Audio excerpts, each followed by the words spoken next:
અંકલેશ્વરમાં આમલાખાડી નજીક સુરત તરફ જતી કારમાં આગ લાગતા અફરાતફરીનો માહોલ સર્જાયો હતો।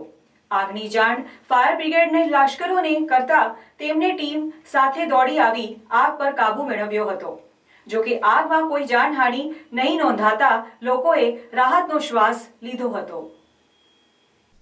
અંકલેશ્વરમાં આમલાખાડી નજીક સુરત તરફથી જતી કારમાં આગ લાગતા અફરાતફરીનો માહોલ સર્જાયો હતો।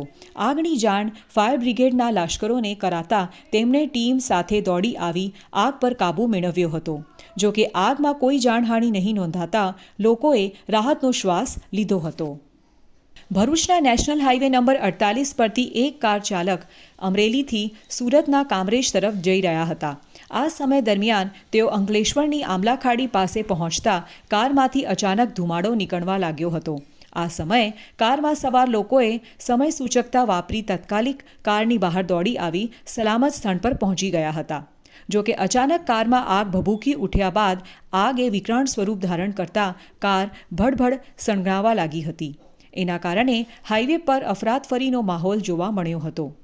આગની ઘટનાની જાણ સ્થાનિકોએ ફાયર બ્રિગેડના લશ્કરોને કરતા તાત્કાલિક તેમની ટીમે સ્થળ પર દોડી આવી પાણીનો મારો ચલાવી આગ ઉપર કાબૂ મેળવ્યો હતો।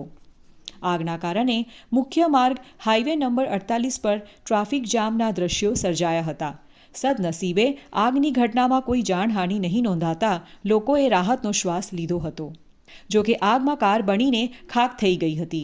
બનાવની જાણ થતાં જ સ્થાનિક પોલીસનો કાફલો પણ સ્થળ પર દોડી આવી ટ્રાફિકને પૂર્વવત કરાવ્યો હતો।